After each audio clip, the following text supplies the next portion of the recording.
Hello, I'm Isaac Hayes III, founder and CEO of Fanbase, and I'm here with a very important message.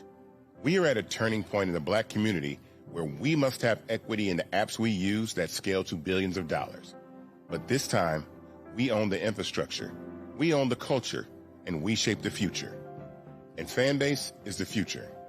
Fanbase combines the free functionality of Instagram, TikTok, and YouTube into an all-in-one platform built for the evolution of social media and monetization. With over 1.4 million users, that's real proof that we are shifting the conversation of tech ownership and equity for creators. So right now, I want you to go to startengine.com/fanbase and invest today. The minimum to invest is $399. That gets you 60 shares of stock in Fanbase at $665 a share. This marks a turning point in Black ownership of social media. If we don't take this opportunity to own social media right now, we will always be customers to our own creations. And that can't go on. So once again, go to startengine.com/fanbase and invest today. We must own the platforms where our voices live, our stories matter, and where our culture drives the world. Thank you. Folks, Black Star Network is here. Hold no punches. I'm real revolutionary right now. Support this man, Black Media. He makes sure that our stories are told. Thank you for being the voice of Black America, Roland. Stay Black. I love y'all. All momentum we have now, we have to keep this going. The video looks phenomenal. See, this difference between Black Star Network and Black-owned media and something like CNN. You can't be Black-owned media and be scared. It's time to be smart. Bring your eyeballs home. You dig?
Wednesday, December 10th, 2025, coming up on Roland Martin Unfiltered, streaming live on the Black Star Network. 5 men get indicted in the alleged hazing death of Southern University student Caleb Wilson.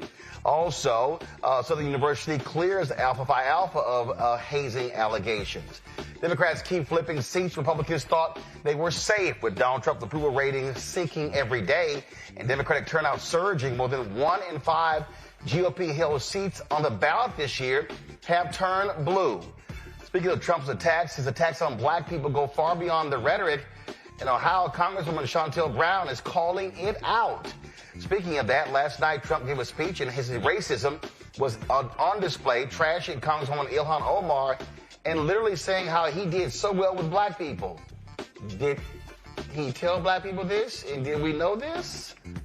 Also, tonight's Tech Talk segment, a recent college grad who built an app that helps locate survivors and assess damage in the first 72 hours of natural disaster. Plus, we'll be joined by Congresswoman Jasmine Crockett, who announced on Monday she is running for the United States Senate in Texas. And man, a whole lot of people ain't happy about that. It's time to bring the funk on Roland Martin Unfiltered on the Black Star Network. Let's go. He's got whatever the biz, he's on it. Whatever it is, he's got the scoop, the fact, the find. And when it breaks, he's right on time and it's rolling. Best believe he's knowing. Putting it down from sports to news to politics. With entertainment just for kicks, he's rolling. It's time go, roll, y'all. It's Roland Martin, rolling with Roland now. He's funky, he's fresh, he's real, the best, you know he's Roland Martin now.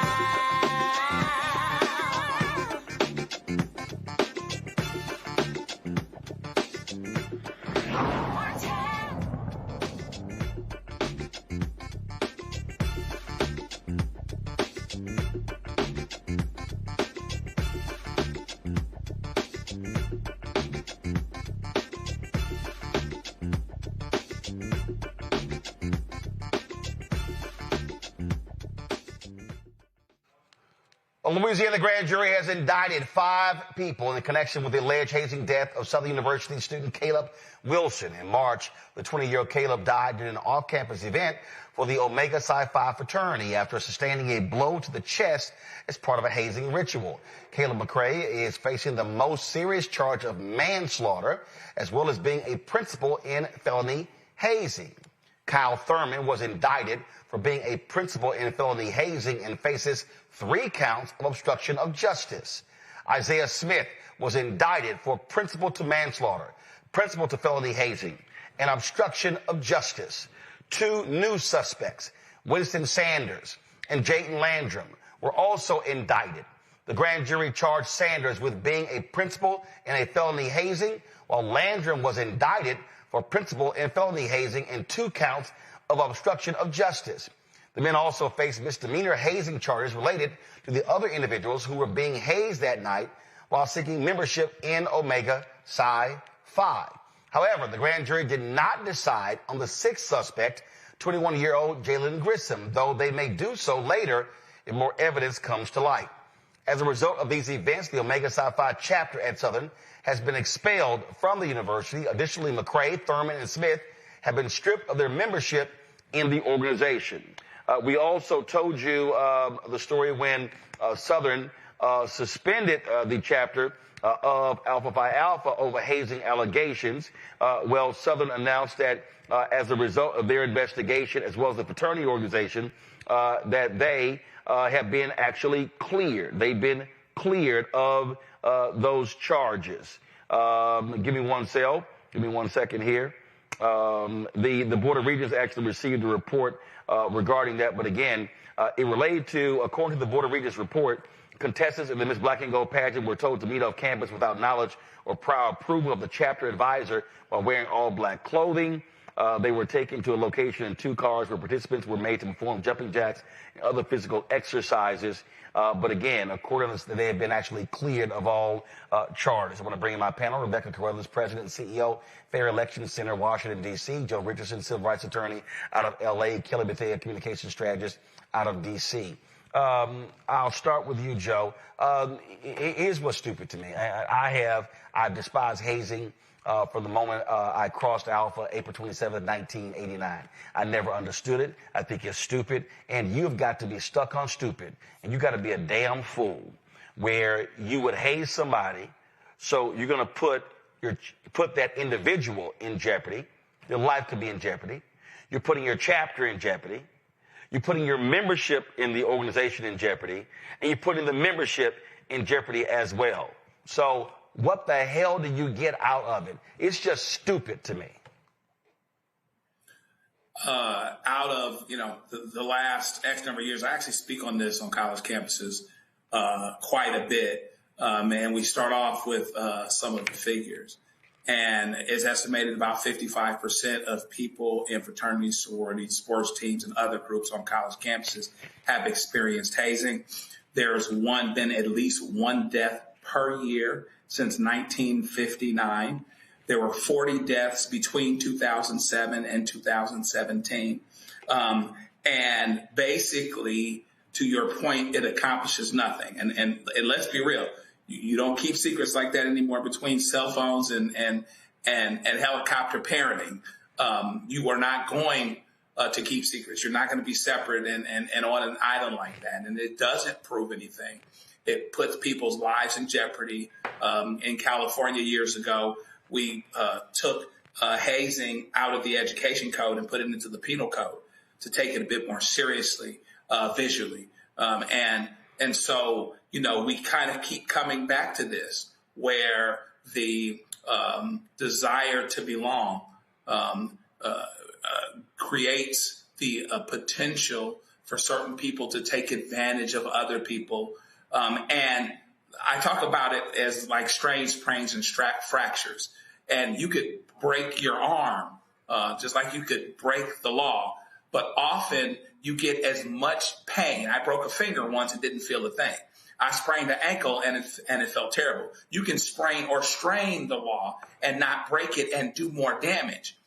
Even if you don't get in trouble like this or potentially go to jail like this, you can still ruin someone's college experience. So on a whole lot of levels, we need to be more careful, more creative about how we define brotherhood. We got to stop saying because I went through it, they got to go through it. And because it's costing people's lives, it's costing people their college experiences, which can be ruined. And also people bring trauma to situations in any event. They bring trauma to their college years, to their college times. And these particular things can actually remind of trauma. So there's a whole lot of reasons this shouldn't be happening. And hopefully we get better. Rebecca, yeah, it stuns me that these idiots keep doing it. And let's just be real clear. What do you would have here? You got 19, 20, 21-year-olds who are in leadership positions, who are in power, and you don't have grown folks there. But let's also be clear. You got some grad chapters. I remember the New York Post did a story, and it was a grad chapter, and a guy was pledged at Omega, and he was hospitalized after being paddled. And there's no fraternity, there's no sorority that is immune from this. Can't nobody say, oh, not us. All Divine Nine, and this thing goes, hell, you got HBCU bands, and listen, white fraternities as well, but the entire thing is just dumb. It's stupid, it's idiotic, and yes, it's also criminal. So I do want to say this, especially talking about 19, 20, 21-year-olds, especially because some of the work that I do is on college campuses. I have empathy, immense empathy for the family, the loved ones of Caleb who passed away. I also have empathy for those who are involved in the incidents that led to that particular death. It is my personal opinion that any of these people involved don't go with the intention of someone losing their life for a process. So I do want to say to table set and say that. That said, as a member of a Divine Nine organization, I do think it is impertinent for all of us to focus on the mission, the vision of our founders, and the purpose in which our organizations were founded. We also have to make sure that there are safe processes for membership intake.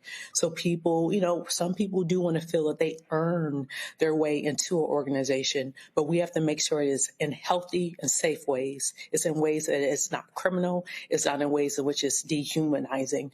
But I say this with a lot of empathy because there are lives ruined because of decisions that were made. Kelly, I also think one of the problems is that too many members of organizations, whether they are Divine Nine, whether these white fraternities and sororities, whether they're HBCU bands and others, they stay quiet. Their silence allows it to happen. And the easiest way to stop somebody from hazing is that if you're standing there and they start, you jack their ass up right there.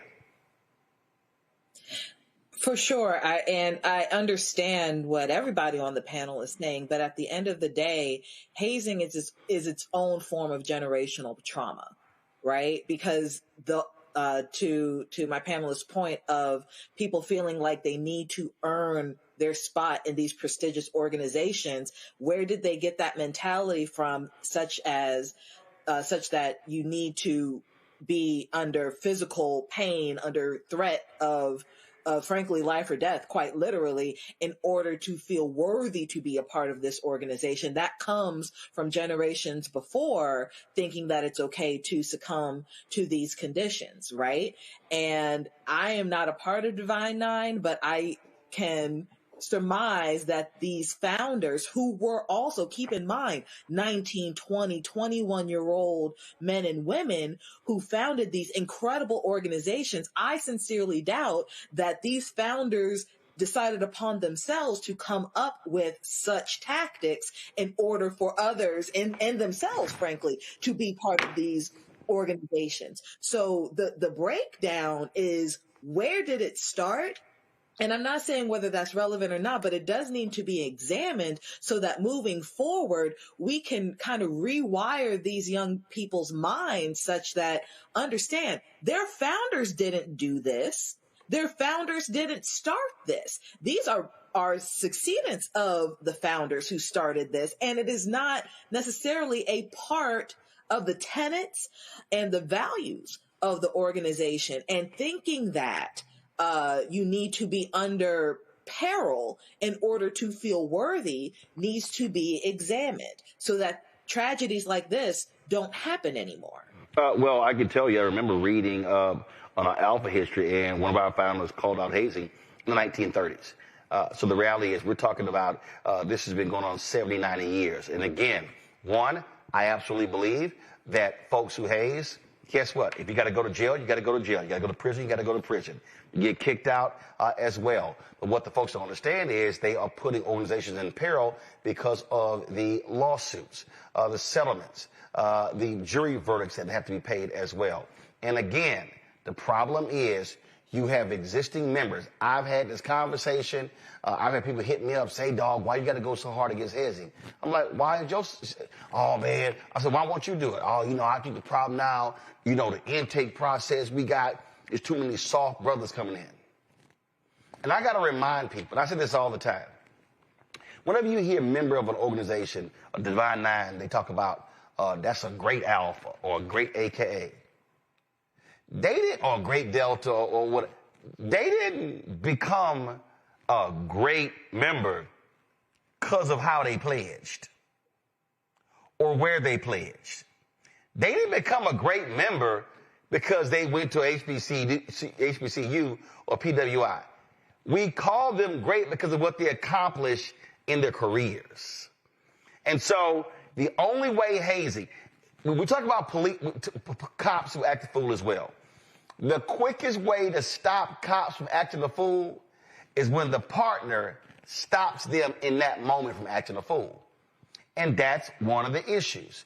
When you have members who refuse to stop their own, call them out, and also kick them out of the organization, then that's what you get. He is not dead. If you had one Omega with integrity, decency, and honor, who in that moment would have walked up to any brother and said, if any one of y'all touch any one of these pledgees, I'm going to light your ass up. Or if y'all even think about, if you attempt to physically assault one of these, I'm going to call 911 and have your ass arrested on the spot. Members have got to have the integrity to challenge and call out other members. And that's where all of this starts. We'll keep you all abreast what happens next. Going to a break. We'll be right back. Roland Martin Unfiltered on the Black Star Network. This week on A Balanced Life with Dr. Jackie, we're talking about the ups and the downs of the holidays, the ebb and flow of life, those things that keep us running and gunning. But you know, there comes a time in each of our lives where we need to just sit down, sit back, and relax, giving you a chance to really find out who you are and how you're going to move your life forward. How do I learn? How do I grow from this? And that's where, you know, resilience comes. I'm literally walking this out in real time. It's just giving myself all the grace, all the space, all the permission that I need. We're talking about all of these things this week on A Balanced Life with Dr. Jackie here on Black Star Network. Hello, I'm Bishop T.D. Jakes, and you're watching Roland Martin Unfiltered.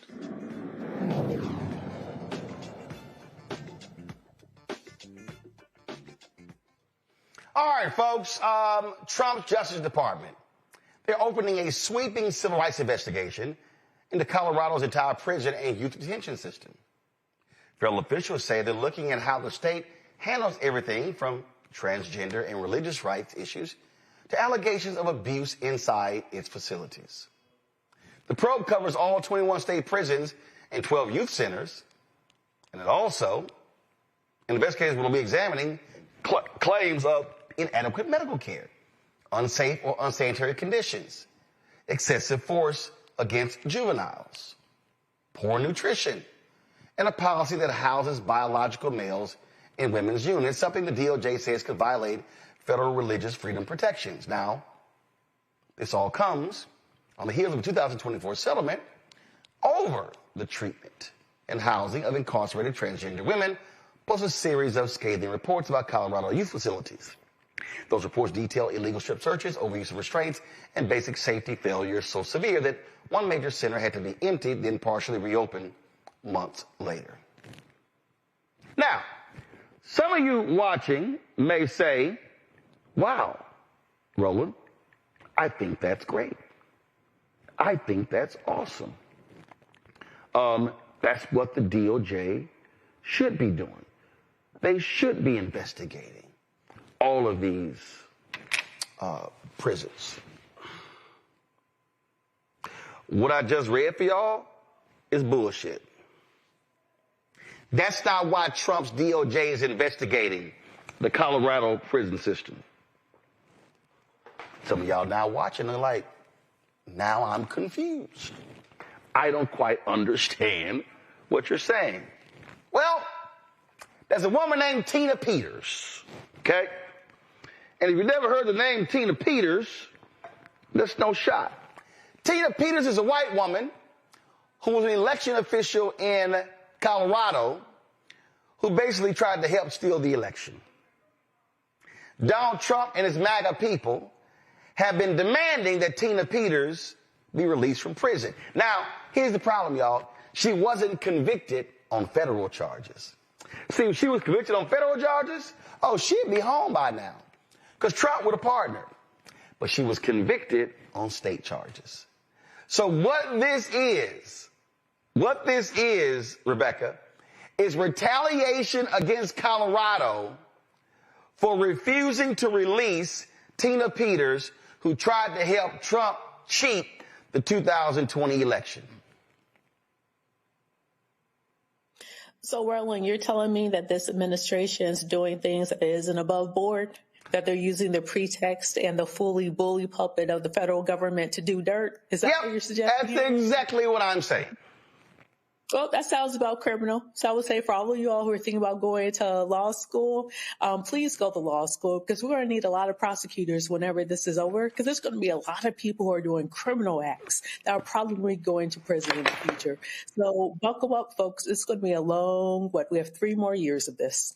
Yeah, I mean, Kelly, they're mad. They're literally mad and upset that the governor of Colorado simply refuses to bend the knee, and they're like, hell no, we're not letting her corrupt, guilty ass out of prison. And I want to be clear, that is exactly what's happening right now. This is a retaliation tactic, but it is also a very loud anti-trans dog whistle. Right? This administration has also made clear that they are anti-woke, that they don't need any more anything regarding Black people, regarding brown people, regarding LGBTQ people. This is the same administration that did nothing to address rampant abuses in federal prisons nationwide. Right? So the fact that all of a sudden you're hearing, oh, there are males in the female prison, like, that's not what's happening here. That, first of all, that is across the board, not just in Colorado, because gender affirming care shouldn't stop just because you're in prison. That is a humanitarian issue. Right? But at the same time, if we're going to talk about safety, we need to talk about it for everyone, men, women, and trans people who are often at the highest risk of violence in these situations. And they're not talking about that. Why? Because they don't care. They do not care. So whenever Trump wants to distract his base, they package it real good. Like the articles that you're going to be reading about this, they package it real good, talking about safety and, you know, religious rights and all of those things. All lies. Exactly. All lies. All lies. But they pick a target each and every time, whether it's an immigrant, a Black prosecutor, LGBTQ Americans. Now we're talking about Colorado.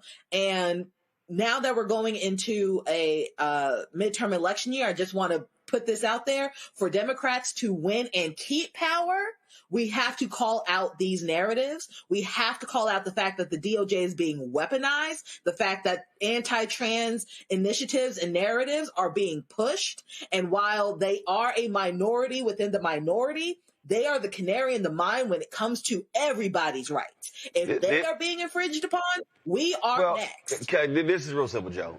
So this is the white woman right here, Tina Peters. This is her right here, okay? This is why Trump is doing this, okay? Pure and simple, because of this cheater right here. This is Associated Press story. This is from Monday. A federal magistrate judge on Monday rejected a bid by a former Colorado County clerk to be released from prison while she appeals her state conviction for orchestrating a data breach scheme driven by false claims about voting machine fraud in the 2020 presidential election.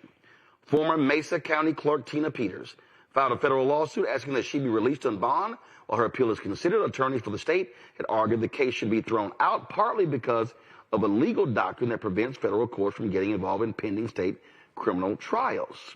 Her attorney, they're disappointed, maintaining that she's innocent, that voting machines can't be trusted. The bottom line is this here. Joe, she got sentenced to 9 years in prison. 9 years in prison as a result of this. Tina Peters is a crook, and she should have been sentenced. She stood with Donald Trump and his lies about the election, how they trashed voting machines. She is an absolute election denier, and you know what? That shit got her ass in prison. And they're pissed off that she got convicted on state charges because little Trump can't throw her a pardon like he did all of those January 6th domestic terrorists. Yeah, it's really funny because, and then she even brings the claim in federal court, too, as if the feds have anything to do with overturning a state conviction, which is just absolutely incredulous. So it's pretty, to the point that's been made, even though this is for her, it's also about the trans issue as well, because out of that lawsuit, there was a requirement of creating a 100-bed facility for trans women.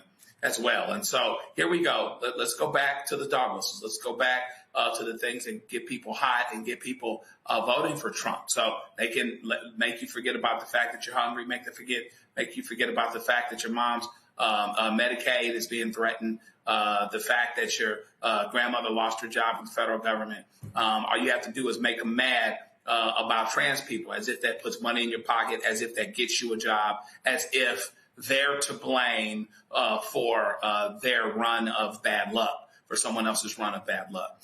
So, yeah, it is kind of interesting and convenient.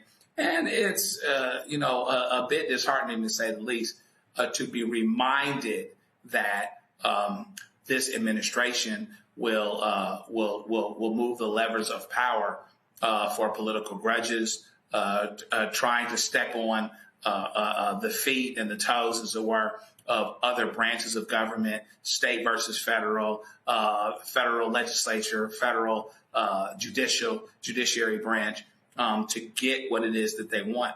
And I hope that Colorado continues to hold strong in what it is that it's actually doing. But of course, they may say it a certain way, but we all knew that, and this is a perfect example. That when they talk about this DOJ doing anything that has the potential to actually deal with actual safety issues in prisons and things like that, that there's nothing to it, because that's not what they do at all. They've done everything that they could to undo consent decrees, to undo accountability for the judicial decrees, the consent decrees that were put in different places, Minneapolis, Louisville, other places. So that they don't mean any good. So I'm always looking at what the purpose is behind it, and it's crystal clear, like we're saying, as to what the purpose is. So hopefully Colorado continues to hold tight. This judge understands he doesn't have any jurisdiction over this issue, and hopefully that'll continue, because right now, it's these judges that are doing the right thing, that are giving us the opportunity to hold the line, so that hopefully the rule of law can continue to survive and keep this country together, as it were. Yep, I hope people really understand why federal judges matter. Speaking of federal judges, one in California has once again blocked Trump's administration from keeping the California National Guard under federal control and using those troops for whatever they want, such as being on the streets of Los Angeles during immigration enforcement operations.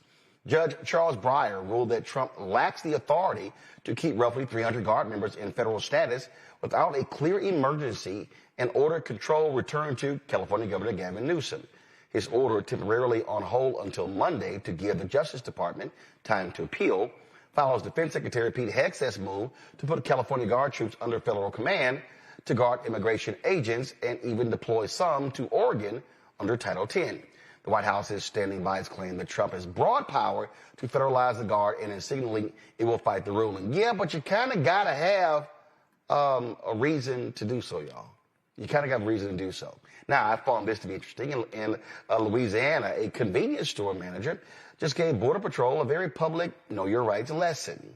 Wayne Davis, an assistant manager at a Brothers store in Kenner, Louisiana, says two unmarked SUVs roared into the parking lot, and agents in Border Patrol vests walked toward the entrance as part of the Catahoula Crunch immigration sweeps. Now, he locked the door to keep them from entering the store.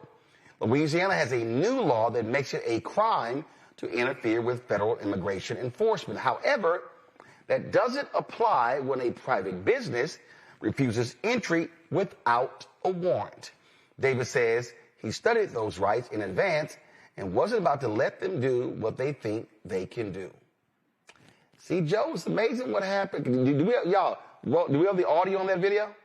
Okay, come on, y'all roll it. I want to hear what happened.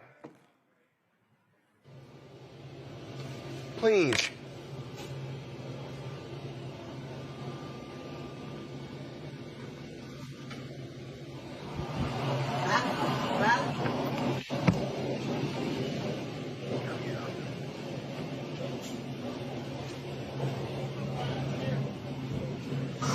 What you want, man? You want some chicken? You ain't getting it here, bro. Go somewhere else. You're not getting no chicken. Dang, you don't want to show your face now? I know you can hear me. I know you can hear me. There you go. Why you not showing your face? You wanted to show your face everywhere else? Come on.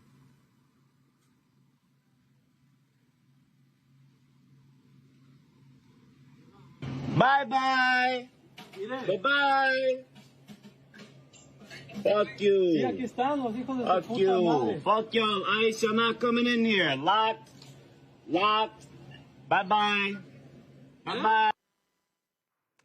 This, Joe, is why you got to know your rights. Yeah, know your rights. And I'm going to tell you, it's really, really important because the fact of the matter is often the folks of ICE seem to rely on you not knowing your rights, right? We saw a situation recently here where somebody chased a lady onto her own property, back to her own property. And then I think it was her husband or somebody that came out and told those guys to step. Said, what are y'all doing here? And they tried to act smart or whatever else. And, he had a couple expletives, that were colorful, but they knew that they couldn't do anything. So these folks roll up as a general statement. These folks roll up with no warrant. The first question, where is the warrant, bro? Where is the warrant? If there is no warrant, step. Okay? If there is no warrant, step. And I think it is important for people to understand and to be armed with information and armed with knowledge. And I believe that it makes a difference when communities and people in communities get each other's back peacefully and let them know that we're watching, while you guys walk around with masks on. Listen, we don't know who you are. By the way, BTWIJS, you running around with a mask. There have been people that have been raped and harmed and everything else picked up by people with masks on and didn't know who they were, didn't identify themselves. So knowing the law is everything. You are penalized in this world for what you don't know. Yet it's important all the more to be armed with information because this administration and the people that are under it, the branches of the tree, they're not worried about the law at all. So you can do two things. You can protect yourself and give them a little education too. Now, they don't tend to be on the educated side, particularly as it pertains to common sense, but you can help them out anyway and plant a seed. And hopefully maybe it'll get a little bit better. And that will be your good deed for the day. So protect yourself with the law. On that particular point there, in terms of these folks come out, it's an important point, Rebecca. We don't actually know if these people are federal agents.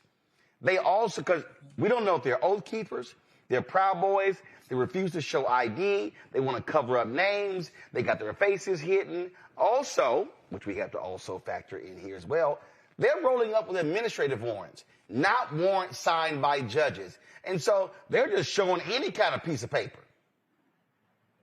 And to your point, we have people who are serving in government who were supposed to be properly confirmed and haven't been confirmed, especially when I think about some of the AUSAs, the assistant U.S. attorneys that are stepping down or being told, hey, you can't prosecute in this jurisdiction because you haven't been properly appointed.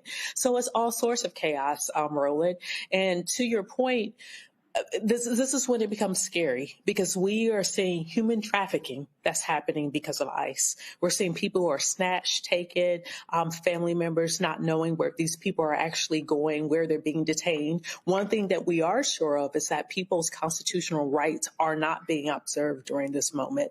And so saying all of this is a very dangerous situation because under normal times, if someone with a mask come up to you and try to forcibly remove you from a public area or a private area, well, you have other rights. You have your Second Amendment rights as well. But we're now in a very dangerous and untenable and very unstable situation because if you exercise those rights and they are later told, oh, this was federal law enforcement, it's going to be a very gray and dangerous and scary area for this country. And it's very unfortunate. And for our New Orleans folks, you all know Kenner is out where the airport is. So it lets you know that ICE is very active, still extremely active in the New Orleans area. And the problem with these people for me, Kelly, is they don't give a damn. They rolling up, they busting windows. They literally are ramming their cars into cars. And so I'm glad that this store owner knew his rights and said, no, y'all ain't coming in here. In fact, I saw the other day, they were walking up to somebody's house and they have security cameras. They turned their security camera away. You can't touch somebody's personal property like that. But here's the key. Kelly, Donald Trump has said, y'all can do whatever y'all want. And if anything happens, don't worry about it. I'm going to pardon you. But that, to my panelist's point, that is what's truly scary about this situation, because being given a directive like that, if you were a true officer of the law, a true law enforcement officer, you would think twice about following through with that, because that goes against the oath that you gave before the directive came down, right? Trump isn't trying to keep people safe in Los Angeles. He's trying to send a message that he can override governors. Mind you, the Constitution gives states the right to control their own National Guard. And it's also really ironic for the Trump administration to be doing something like this when they have been touting states' rights on the other side of this, right? So we're talking about a situation in which the federal government is Trump's administration in federal government is saying, oh, states, you can do what you want and da-da-da-da-da. But when it comes to states that Trump doesn't like, oh, now we got to take over. They're doing it with D.C. They're trying to do it with L.A. They're trying to do it in Chicago, trying to do it in New York, trying to do it in all these jurisdictions that do not care about what Trump has to say, because they know what Trump is doing is illegal. Right? They know that he's trying to expand presidential power. They know that he's trying to, basically curate a private militia, all of which is illegal, all of which is authoritarian cosplay at this point. So yeah, like it's ironic in the worst way what this administration is trying to do. Kudos to the guy in Louisiana who understands his rights. I hope and pray that this serves as an example and a shining light for other people to do the same, because this can't keep going on. And Democrats and people who see this happening and, see every red flag just flaring, they can't just sit by and do nothing, because that is also complicit. Absolutely. All right, folks, going to a break. We come back. A black university in Indiana is shutting down. Why? Because the Republican governor is cutting off funds. Did I not tell y'all they were trying to defund Black America? Listen, some of y'all so fixated on the Diddy 50 Cent documentary that you won't realize what the hell is happening in our world right now. We'll talk about that. Plus, white Republican lawmakers in D.C., they want to rename Black Lives Matter Plaza after Charlie Kirk.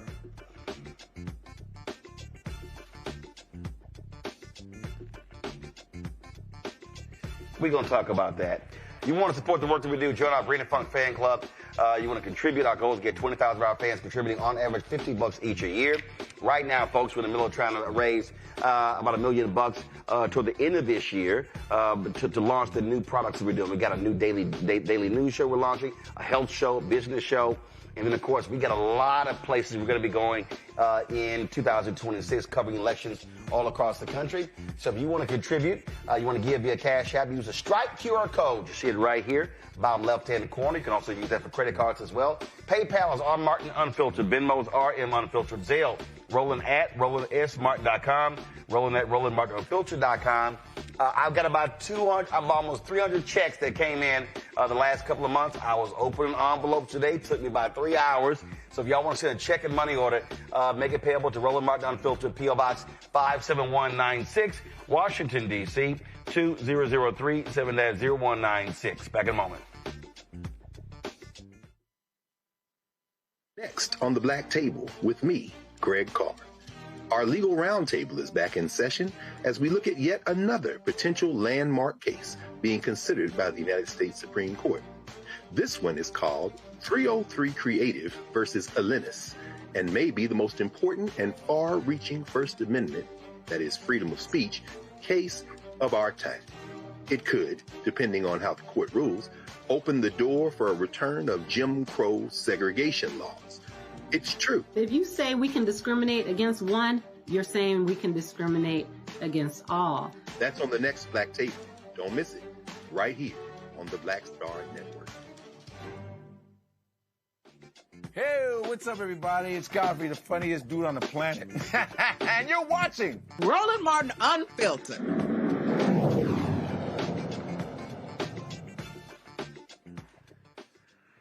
All right, folks. I've said numerous times, the next 3 years are going to be pure hell for Black America. Everything about these races is to shut down what's happening in our community. And in Indiana, that's exactly what is happening. The only predominantly Black institution in Indiana, Martin University, will pause operations at the end of the semester, citing financial and student enrollment challenges. The announcement comes months after Indiana Republican Governor Mike Braun yanked a one-time $10 million state grant meant to support minority and first-generation students. The university's president, Sean Huddleston, abruptly stepped down on November 28th to pursue other opportunities. Classes will end on December 13th. Students say they found out by email at the same time as faculty, with no clear plan yet for transfers or graduation. University leaders blame declining enrollment and finances, but members of the Indiana Black Legislative Caucus warned that shuttering Martin will widen the achievement gap and erase a critical pathway for Black, first-generation, and non-traditional students in the state. Martin University was founded in 1977 by Reverend Boniface Hardin and Sister, first of all, Reverend Father Boniface Hardin and Sister Jane Schilling. It was named after Reverend Dr. Martin Luther King Jr. and St. Martin de Porres. The university celebrated its 40th anniversary in 2017. We reached out to the school's leadership and the board of trustees. Neither responded to our request. I keep saying this is going to happen, y'all. It's going to happen because what you are seeing is the constant attack on Blackness. You're seeing this. And I want you to understand, I laid this out when I framed it, the defunding of Black America. And the attack is coming, again, that's an education institution. Texas got rid of its disadvantaged business hub that helped minority and women-owned businesses get state contracts. That's attacking us economically. They're attacking us politically. So check this out. A white man from South Africa who was born and raised in apartheid South Africa, who now votes in America, is angry and doesn't want Somalis who came to America and became citizens to also vote. That's Elon Musk. So Elon gave an interview with Katie Miller, you know, the white woman who's married to the white supremacist Stephen Miller. So in the interview, Elon is complaining about Somalis being able to vote. He's complaining about Somalis. There's so many Somalis in Minnesota. And so he's like, oh my God, what, you know, this makes no sense whatsoever. And so here's Elon on the Katie Miller podcast.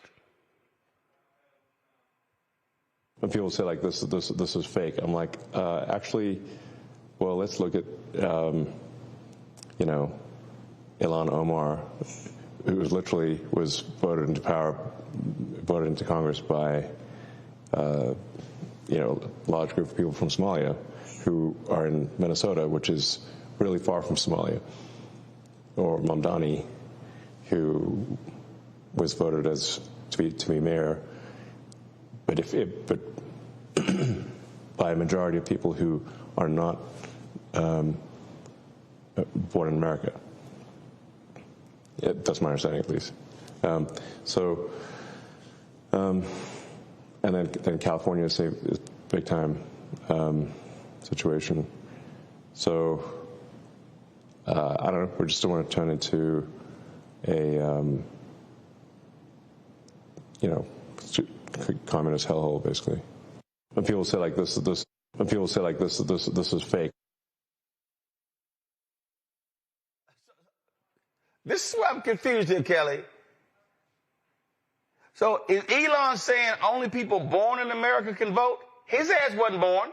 In fact, Representative Ilhan Omar came here legally, got her status legally.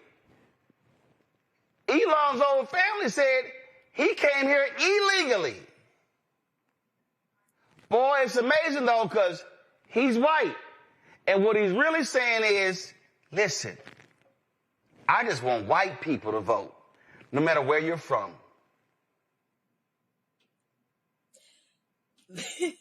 This man is the ultimate hypocrite. And racist, and racist. And racist, for sure. But his racism is also rooted in hypocrisy, which is why I like to really bring home just how hypocritical this man is. You're talking about a non-American citizen completely injecting himself into American politics. You're talking about somebody who's racist but benefits from DEI initiatives. You're talking about somebody who's anti-trans but also benefits from gender-affirming care, being hair transplants, Botox, testosterone, you name it, just to look as weird as he does anyway. You're talking about somebody whose entire life has been propelled and upheld on the backs of people who he despises, and yet he still spouts what he spouts. So I can't take anything that he says seriously. What I can do is still remain cautious and weary of the influence that he has on this president, on his cronies, on his followers, right? And that's all I really got on the situation, because you can't take him seriously otherwise. But you have to take him seriously. And the reason you gotta take him seriously, because this was Trump last night. And listen to this. I've also announced a permanent pause on third world migration, including from hellholes like Afghanistan, Haiti, Somalia, and many other countries.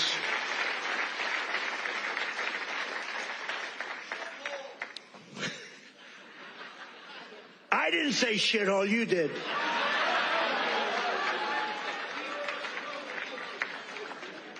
Remember I said that to the senators, they came in, the Democrats. They wanted to be bipartisan. So they came in and they said, this is totally off the record. Nothing mentioned here. We want to be honest because our country was going to hell. And we had a meeting. And I said, why is it we only take people from shithole countries, right?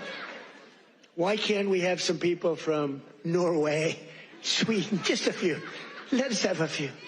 From Denmark, do you mind sending us a few people? Send us some nice people, do you mind? But we always take people from Somalia, places that are a disaster, right? Filthy, dirty, disgusting, ridden with crime. The only thing they're good at is going after ships. Racist said, we need white people. His refugee program, I want white South Africans. They literally, and now what they're doing is, they also announced that they are going to, if you are a tourist coming to the United States, they are going to start searching the last 5 years of your social media to see if you have said anything negative about Trump or America. But what Elon Musk said, remember, let's go back to the race. We're talking about Haitians were eating dogs. They were trying to run them out. Donald Trump, J.D. Vance, Elon Musk, MAGA. What they are saying point blank, we need white people. Elon Musk tweets every day about declining birth rates. All they care about is whiteness. That's what's going on here, Rebecca. So we better take seriously, because they are purposely saying it's Boston. They had a naturalization service, Rebecca, and they walked up. People were in line. These are people who have studied, taken tests, and been vetted, and they said, what country are you from? Oh, no. You're on the list. Sent them home. This is real. Now, Roland, I was going to say something, but then you mentioned Boston. Can we be truthful? Boston has always been racist. No. Like, come on. I know Boston. No. Follow me here. I know Boston is racist. What I'm saying is, They are doing this at naturalization ceremonies across the country. They have a list. And what Donald Trump is saying, if you are from a black country, if you are from a non-white country, we are not going to grant you legal status. Yes, we are under racial apartheid. We've been under racism, but now this is racial apartheid. When you reference South Africa, where did South Africa get it from? They got it from the United States. They studied early Jim Crow. What's super interesting about this, all of the countries that Trump named are the very countries that Western society, so white countries, European countries, have been raping and pillaging and stealing its resources. So if these are such hellhole countries, then why are all these Western nations dependent on the resources from these countries? So we know what this thing is. And quite frankly, with Elon Musk, he's worth what, 50 billion, 100 billion? How much money is he worth, Roland? Oh, no. He's close to becoming a trillionaire. He signed that new contract. Yeah. So he's going to be the first trillionaire. If look, I can't speak for other people's pockets, but if I was trillionaire status, I wouldn't care about any of that. No. I would not be. But when you are a supreme racist, Joe, you do care, and you're using your money and the platforms that you're buying to do it. Here's what I think is funny, Joe. Trump hey, can y'all send us some sweetening from Denmark? Well, Trump, they don't like you. Go to my iPad. This is the number of Europeans traveling to the United States. Do y'all see this here? This is what it was in 2024 from Austria. Down. Denmark, down. Germany, down. Iceland, down. UK, Sweden, Spain, Norway. This doesn't even include Canada. Guess what? The white countries, they're not trying to live under this right-wing white racist. Yeah, for sure. I mean, I remember during Trump's term, during his first term, being in London. And, they were looking at me like, what y'all do? I'm like, well, I didn't do it. Hey, what black people? People over there. What black people? What? Like, what you talking about, Willis? But to the point that was just made, Rebecca said that when if I had $1 trillion, I wouldn't really care about what other people had. Well, that's because Rebecca is a giving person with common sense. There's a whole lot of people out there. As a matter of fact, poor people. You don't even have to be a trillionaire. You ever met somebody that it was just as important for other people not to have as for them to have? So it's not even so much about what I have. It's me being focused on what other people don't. And you have that. And now you have the resources to turn that up, to amplify it. So now you create Doge and buy an election, and now you can get your folk at the home on the range in South Africa in the country, and you can keep the black people out of the country, and while your friends take their resources all at the same time. It's not even so much about what someone has; it's about making sure other people don't, even at the same time, which is absolutely crazy. Listen. Our Somali brothers and sisters, our Ethiopian brothers and sisters, they're less likely to be here illegally in the first place. No disrespect to other folk. These guys run a square joint. By the time they get over here, they usually have the legal right to be here. Okay? And that's one of the reasons why, even try as they might, if ICE does something in those communities, like in Minneapolis, it's not going to be because people's paperwork wasn't straight. So that's interesting because, if you really want to be technical about, quote, who's following the law and who's not, there's those of us that know that we have to run a square joint, so to speak, and we have to follow the law and these other things. So the hypocrisy, again, is amazing that he feels entitled to actually speak on this issue. He's not even from this country at all. But to his mind, he can come here and buy it. But that's not inconsistent with the sentiment that founded the country in the first place. So, as it were, I guess the fruit doesn't fall too far from the tree. Absolutely. All right, y'all, going to go to break. We come back. Yeah, they really want a Charlie Kirk Plaza in Washington, D.C. outside of our building. Oh, hell no. Hell to the no.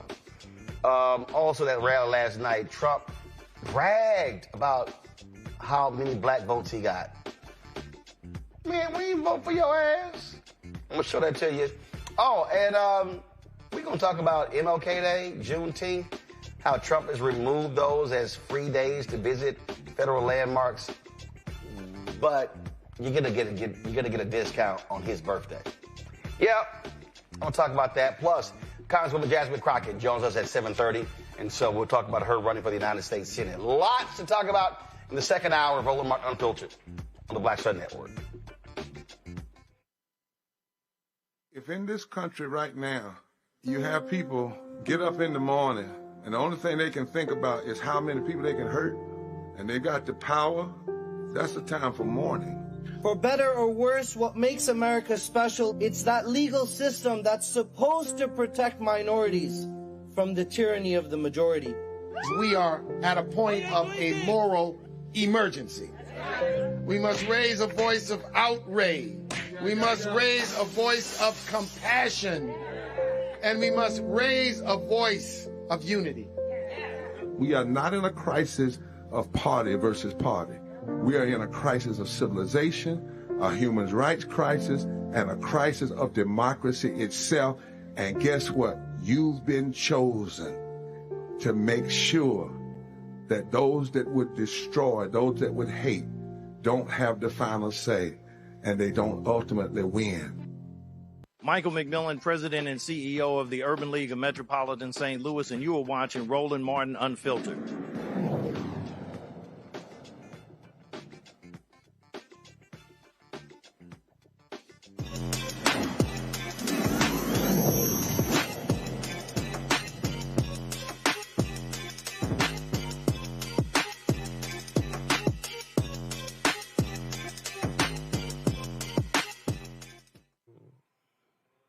Let's go.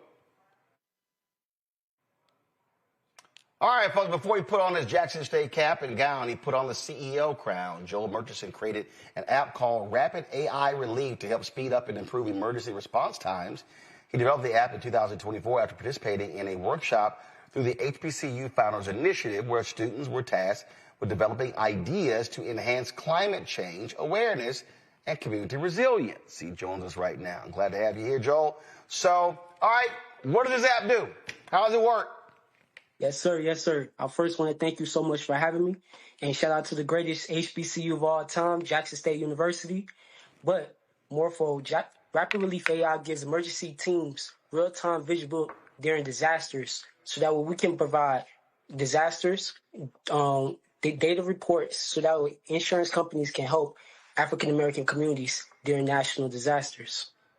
All right, so how does the app work? First of all, folks watching, what's the name of the app? It's called Rapid Relief AI. Rapid Relief AI, gotcha. How does the app work?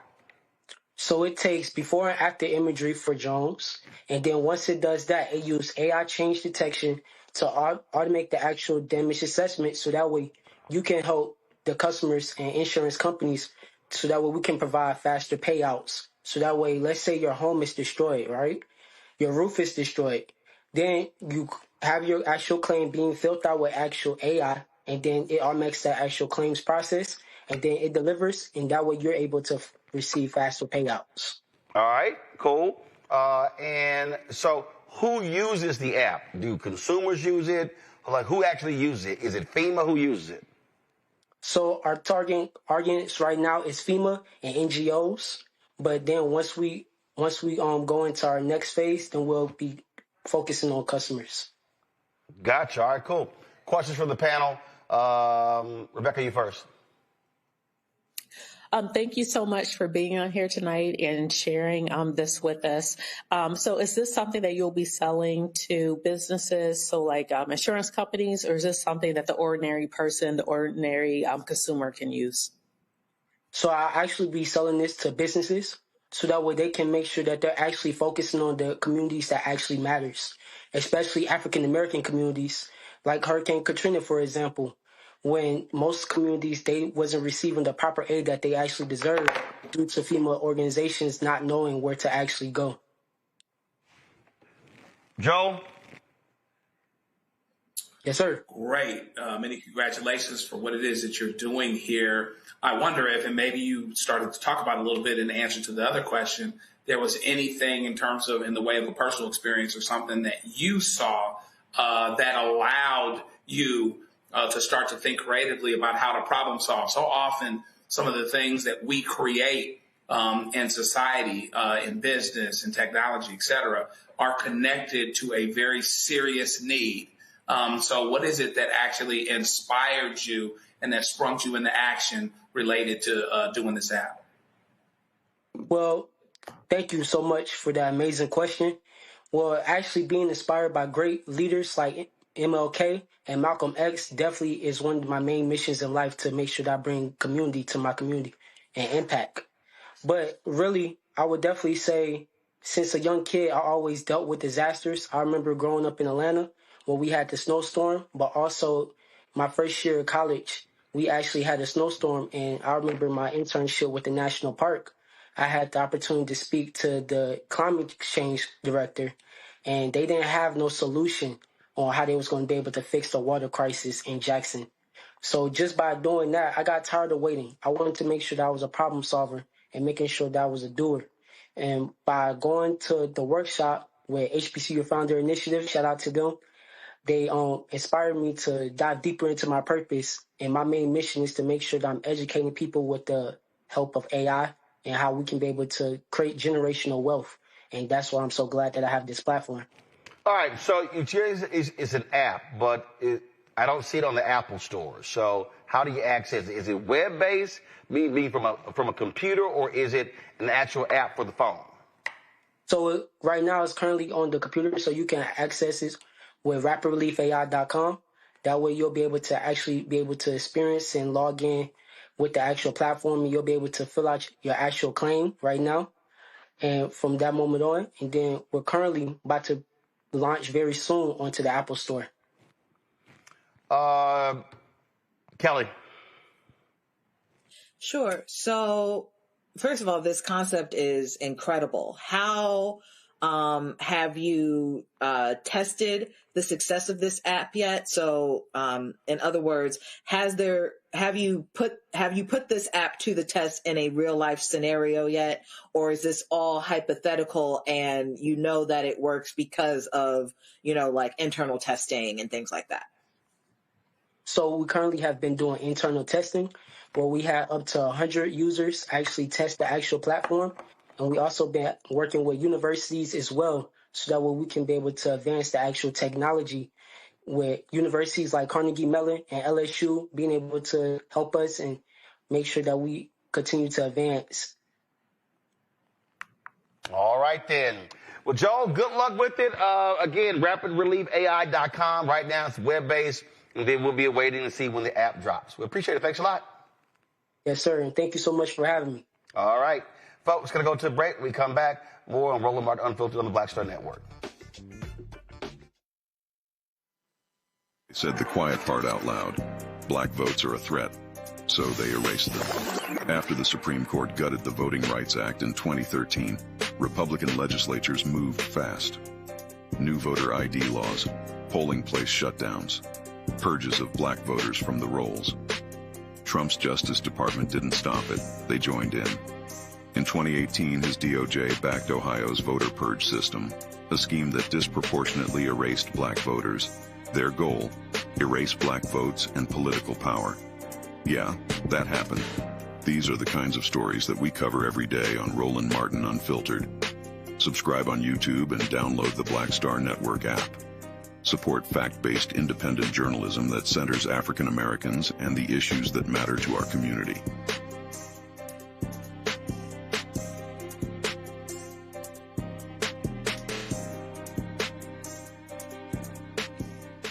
Now that Roland Martin is willing to give me the blueprint Hey, Cyrus. I need to go to Tyler Perry and get another blueprint because I need some green money. The only way I can do what I'm doing, I need to make some money. So you'll see me working with Roland. Matter of fact, it's the Roland Martin and Cheryl Underwood show. Well, should it be the Cheryl Underwood show and the Roland Martin show? Well, whatever show it's going to be good.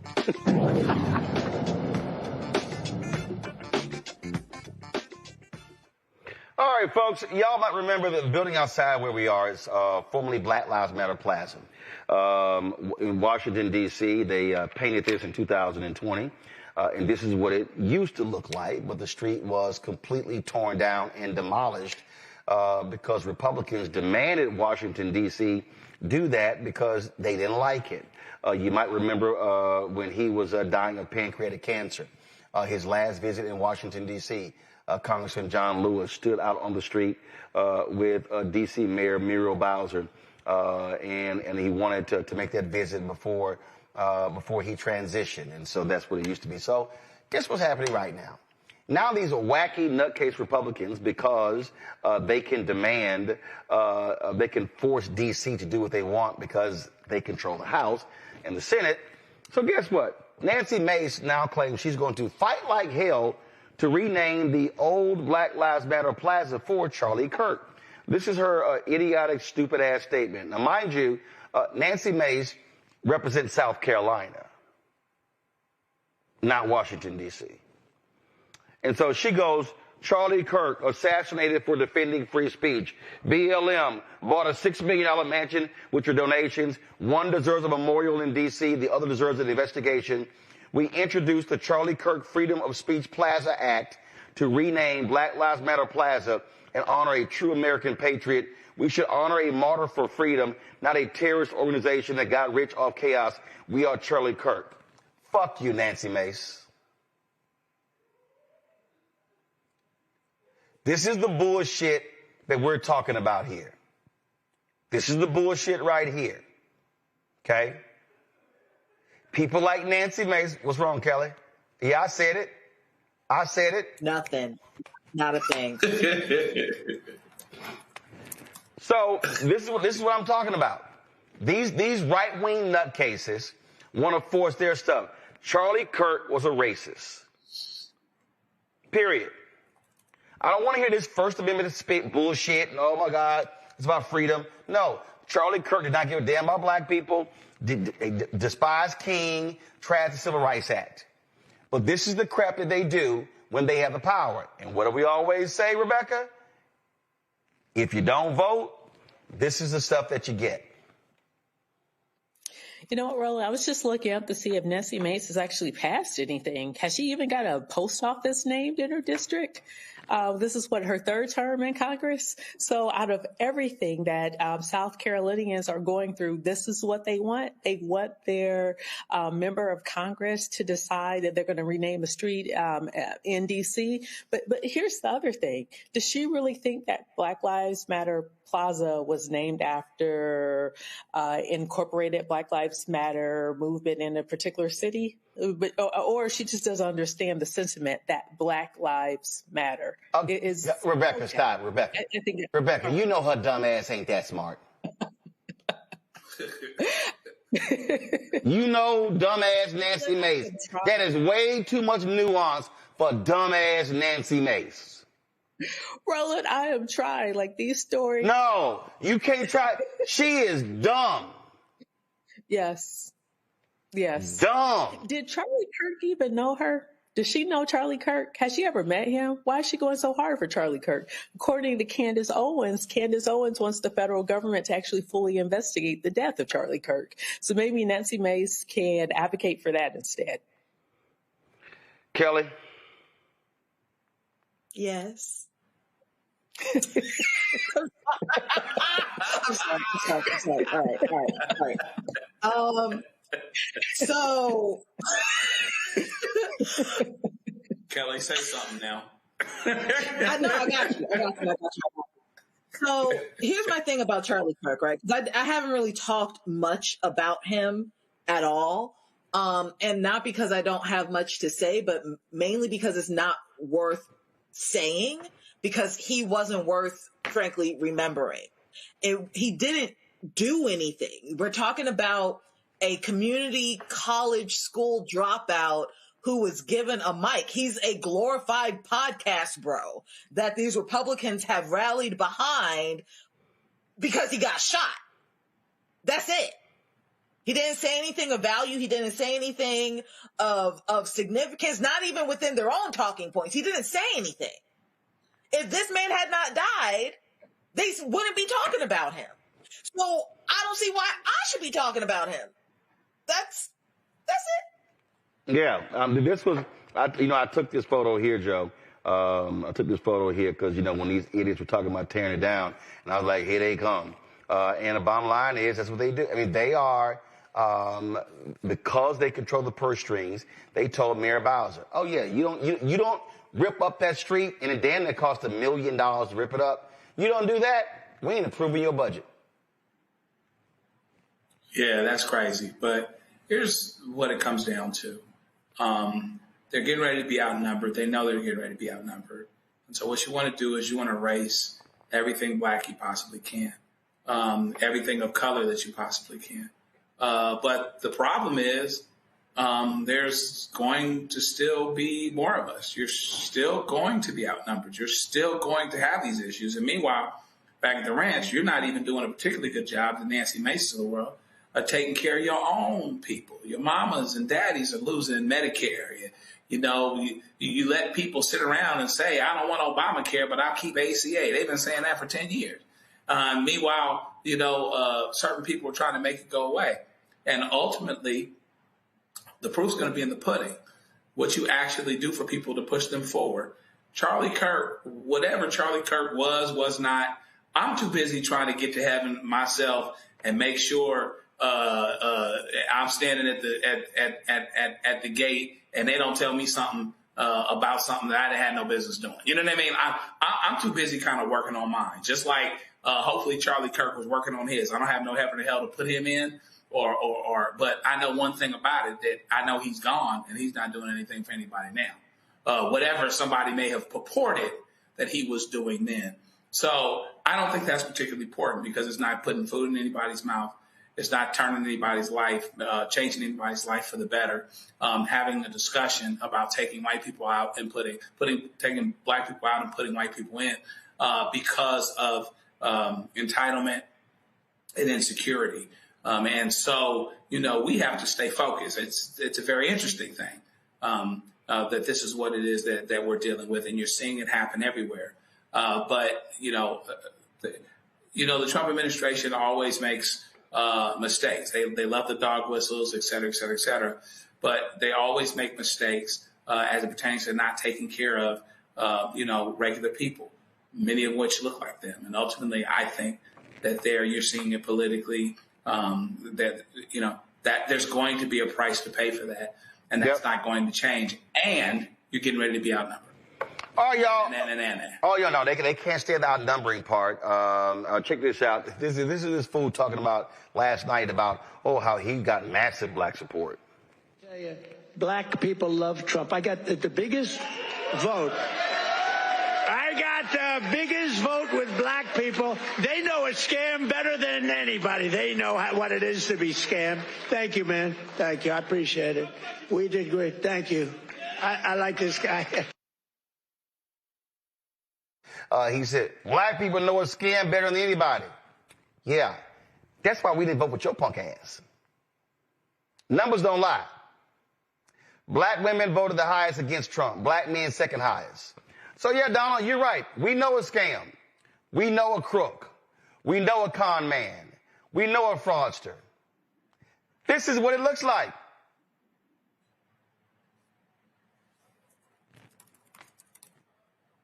Looks like right there. You're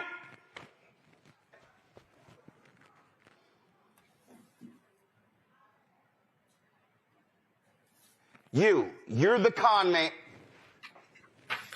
You're the con man. You're the fraudster. That's who we're dealing with here. Period.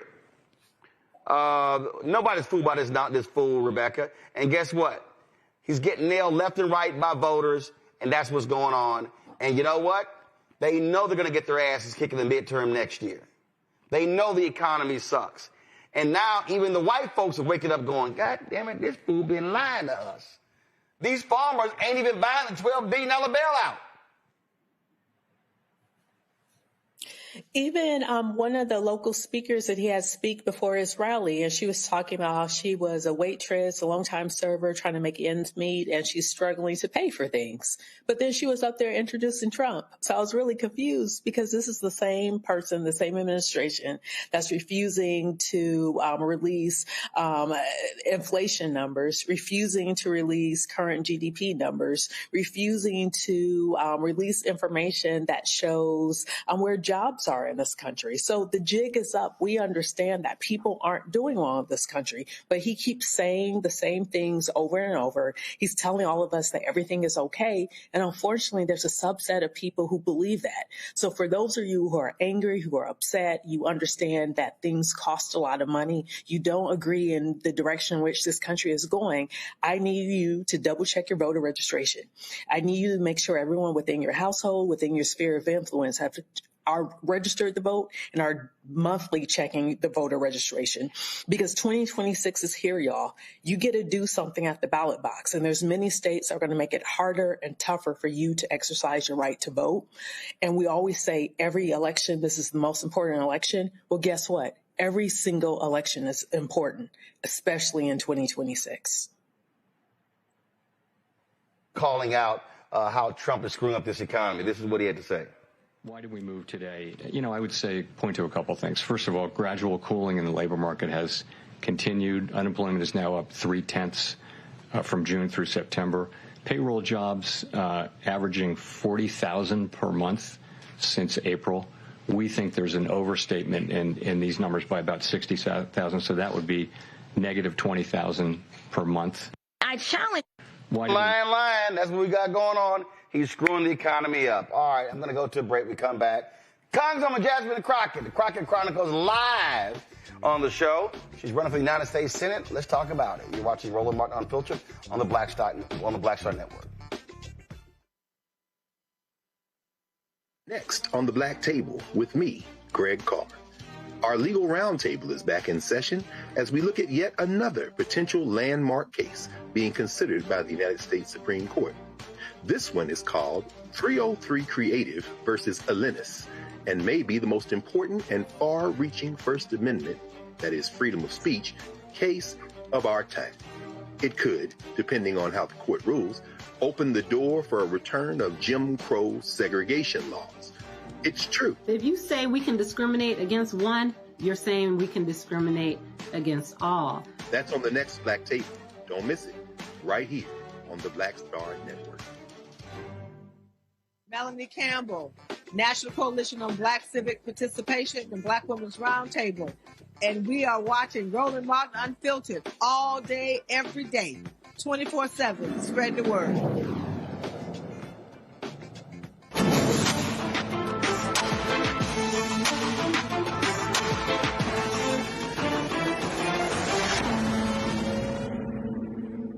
See, you bad when you're the only member of Congress. You got your own segment on my show.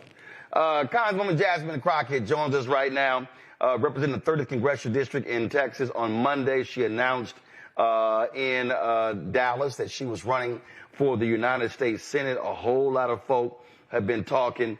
And first of all, let's be real clear. A whole lot of folk been lying, making up a lot of shit. So let's just go right there. But I got to start with this one here, because this is where I don't really understand. Hold on. I don't really understand these crazy people. Let me pull this up. So the Republicans, this site Notice dropped this story like, the Republicans led an AstroTurf campaign to trick Jasmine Crockett to running for the race. And so they had people calling her office to make it sound like people wanted her to run, and they were releasing all of these fake polls to hype her up. So Ryan Graham, a reporter, he tweets this: the NRSC robocalled high-propensity Dems, urged them to call Jasmine Crockett's office, urging her to run for Senate, then connected the caller to the office. The GOP also ran and pushed around polls suggesting she'd win. Crockett then believed the AstroTurf hype and launched her bid. Congresswoman, how will you respond to this? Okay, so first of all, I need everybody to just breathe. I launched on Monday, and we are at Wednesday, and everything has been about me. And I did a longer than normal speech because I knew what all was about to come my way. They were trying to do things to try to keep me out of the race, right? So Governor Abbott was tweeting and saying, if she gets in, she's crazy, and that's good. That's what we want, blah, blah, blah, blah, blah. There were leftists tweeting and was like, well, no, we can't have her in the race because we all know what happened to Kamala. Like, everybody was like, literally like, don't run, don't run, don't run. And then you're like, oh, it's because people called her phone that she decided to run, when I laid out very clearly for people that not only would I not just rely on third-party polls, but that I would actually get my own polling. And I looked at the trends. Now, unless they are paying my pollster, and if they are, I need to know about it. But I have known him for years. And so I know that they're not paying my own pollster. And we were looking at trends. And so there's different things that we look for as relates to determining whether or not I would get in. And frankly, the most important thing that I wanted to see was my ability to expand the electorate. And that had nothing to do with phone calls. Like, if somebody calls my office, God bless you, I appreciate you. But I didn't get those calls at all. And that was never anything that I even tried to say was a part of my calculus. And if it's true that the Republicans want to see me in November, it would have made sense to release this information after I cleared the primary, not the day after I enter the primary, if it's me that you really want to see in November. Right. And not only that, just again, we saw what happened in Texas. So we knew the Republicans were going to do a racist gerrymander. We also knew this right-wing Supreme Court was going to back them up. So it's not like you didn't have a lot of time to study this. And I would also, and I'll ask you, I would think, this is just me, but I would think that if you were thinking about running for the United States Senate, you'd have looked at the 2024 results when former then Congressman Colin Allred lost by 960,000 votes to Ted Cruz. You would have looked at the 2018 race when Beto O'Rourke lost by 215,000 votes to Ted Cruz. You would have looked at the 2020 race when John Cornyn won by 1.07 million. I would think that you would have also looked at, the fact that African Americans have the largest group of, Texas is the largest group of black voters in any state in the country. You probably also looked at how Trump's support among Latinos has cratered. Some tells me you probably looked at all of that and all of the data before deciding to run. Again, like I've told people, we evaluated trends. So, for instance, as you talk about these previous elections, Beto O'Rourke was getting approximately 65% of the Latino vote. Beto O'Rourke was hitting maybe right there at 90% of African-American votes. And so all of this stuff about, it's got to be a moderate. It's got to be somebody that sounds like a Republican. The person that actually came the closest in the state of Texas, not a moderate. He is a progressive, like Beto is a progressive. So like we can get that out of our head. And what you do when you do stuff like that is you turn off the base. What we saw was Beto turn the base on. Okay. So my deal is, in a state where 61% of the population is people of color, I think that there needs to be candidates. I don't think one candidate should do it. And that's why I also was working to make sure that we could hopefully maximize who all potentially was going to be on this ticket. Let me tell you something. For the first time since the 90s, every single state House seat is being challenged. Every state Senate seat is being challenged. Every single U.S. House seat is being challenged for the first time since the 90s. When you're talking about the margins, like what happened with Beto O'Rourke, that in and of itself may make the difference. But also looking at the trends, whether it was other people's polls, which Data for Social Good has a public poll that is out there. The people that ran it are definitely not in our SCC. Also, the people at Texas Southern, not in our SCC. They've got a poll. The people at University of Texas, not in our SCC. They've got their own poll as well. And when you look at it, I perform the best with African Americans and Latinos. So with that being said, as well as people that don't have 4-year degrees, these are people that Democrats been losing. We've been losing Latinos, we've been losing Black folk, and we've absolutely been losing those folk that don't have, degrees. I'm performing best with them of our choices. Will it be good enough? Well, that's actually going to be on the people of Texas, and it's going to be on whether or not they actually show up. And so all of this stuff about you got to do crossover and whatever. Okay, I think anybody that is fed up with their current situation because of Trump's policies will maybe want to do something different. We just saw it in Miami where they flipped a seat that had been Republican for 30 years. So don't tell us what we can't do. People need to just say, we are going to do this because it is life or death, and stop allowing the negativity to seep in. That's what got us where we are now. When we talk about Texas, so let's talk about this here. When we look at the state, Texas is 61% minority.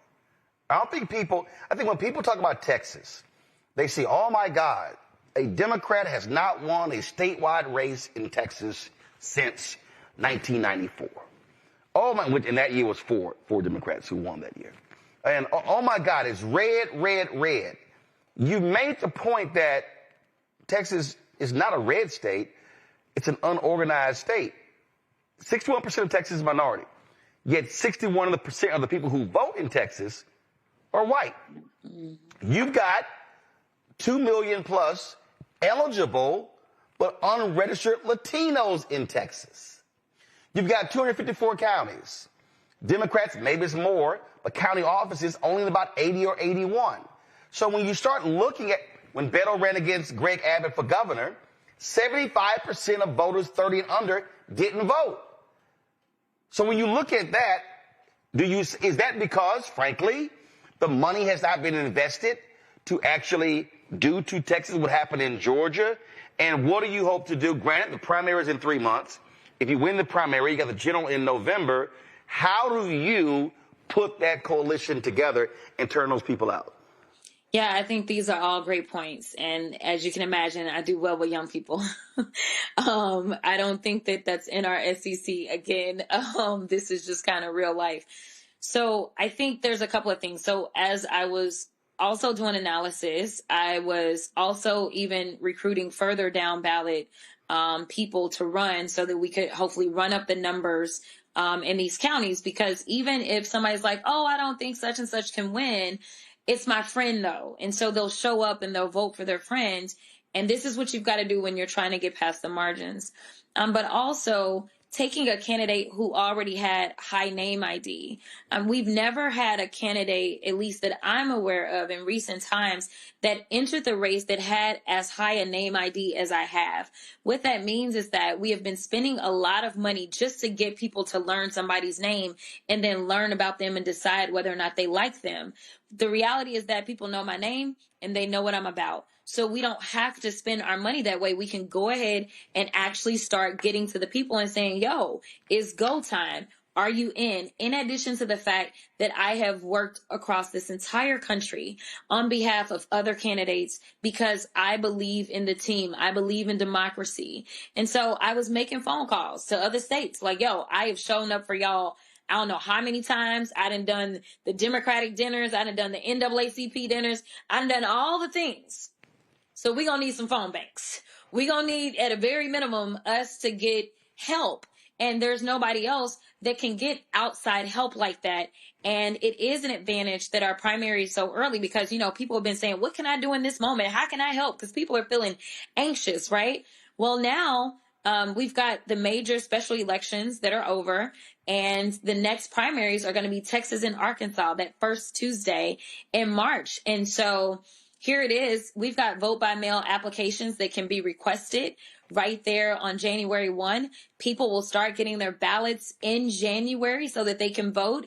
And then early voting starts in the middle of February. So it's go time right now. And so I'm looking forward. If you are interested in joining the team, go to JasmineForUs.com, sign up to be a volunteer, because I do believe in the power of the people and taking all of this harnessed energy and using it to make sure that people understand it's bigger than Texas. This is about our democracy. This is about this rogue Supreme Court in which the Senate is the only body that actually has oversight over the Supreme Court.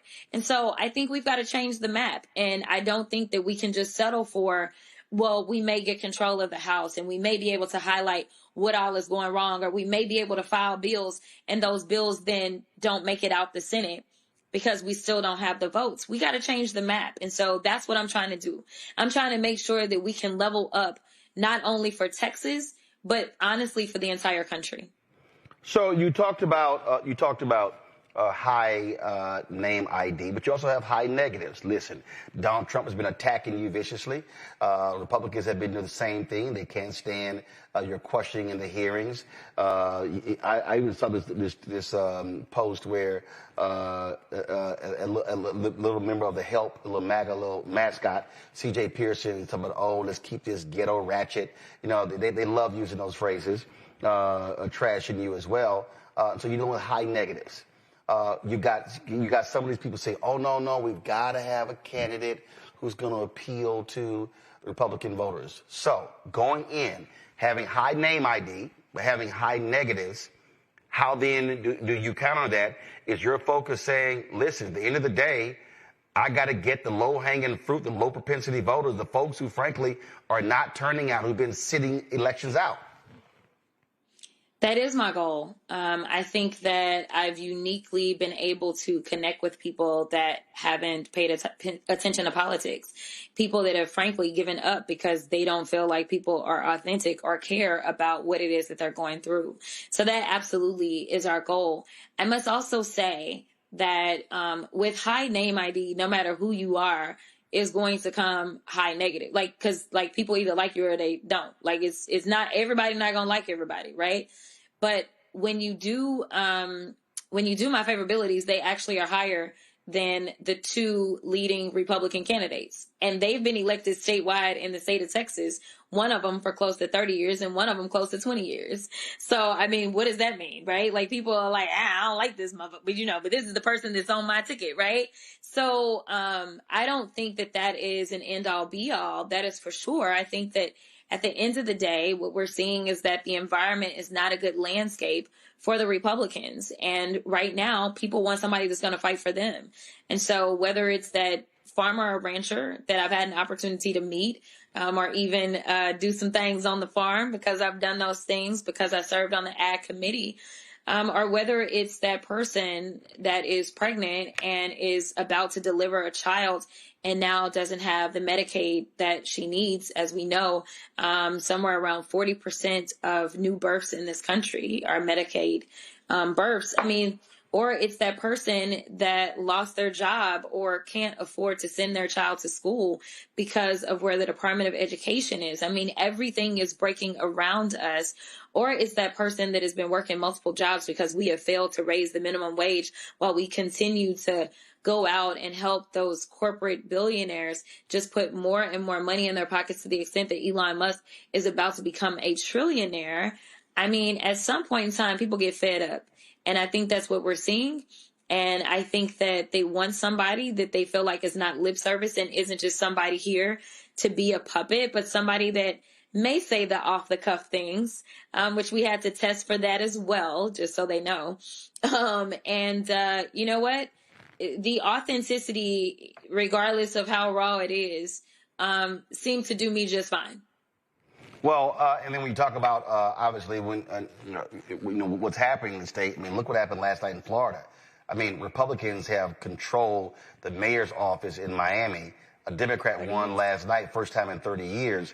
And so we see what is going on all across the country. Real quick. Oh, and Roland, she didn't just win. Oh, no. She beat that ass. Matter of fact, last night I was in a chat group, and they were, I had posted it, and somebody said, they said, she won. I said, no. This is, hold on one second, let me go ahead and show it for the folk here. I think she got maybe 59. She got 60.8%. She trounced him. So this was a runoff. It wasn't even close. Y'all, this is what the numbers look like right here. Eileen Higgins got 60.8%. Emilio Gonzalez, 39.2%. Questions from the panel very quick. Rebecca, go. Congresswoman, a little civics 101. There are a lot of people who don't understand how important primaries could be. So can you talk about how a primary could be important for a candidate to test their organization strength and prepare them for the general election? Oh, yeah. So one of the things that I told people, even though I'm sitting here, because there's no way that I could not be on an interview with my constituents, as I'm also in D.C. because I had to return to D.C. for work. I told my team, I was like, it's go time. Like, it's GOTV time. We already there. We are already there. This election, I think, is 83 days away at this point. So, we got a lot of work to do, and it's a big state. But we are starting the general election. And so it is important. So that's the phase that we're in. I'm not going to go into all the details about what it is that we're doing and how late I'm staying up at night and all the things that I'm doing late at night, because I am burning both ends of the candle. But I will tell you that it will demonstrate how excited our base is. And one of the questions that I asked one of my classmates who's from Florida about the election yesterday, I said, man, I was like, that's what I need. I needed that rolling into the primary. I'm like, yes, I need the people like, we got this. Like, I need them to feel it. And ultimately, he told me that that there was like this very low voter turnout for the Republicans. And I think that that's another place that we actually may excel. So if we can run up the numbers on our side, and if Republicans either just decide to vote for something better, or if they just decide, never mind, I'm not going to vote because I just can't bring myself to vote for either side. Either way, that works out for us. And we've got to start, especially when there's 19 million registered people. We're talking about a race that will be over in 11 months. So that's a lot of people a month, right? Like, that's close to 200,000 people a month that you really need to be trying to meet. Joe. Congresswoman, honored to be able to be on with you and say directly to you, you are a real one. It's great to be on with somebody that Donald Trump is scared of. Here's my question. Are there any campaigns out here over the last several years that you might draw influence from? I know your goal is to expand the base, maybe on some level, build on the things that Beto did right, et cetera. Are there any ones that you've seen nationwide that say, I think I might take a little bit of this, I think I might take a little bit of this? Because those are the types of things that we're doing. I mean, I know nothing as big as Texas, and it's different. But are you drawing influence from any campaigns you've seen?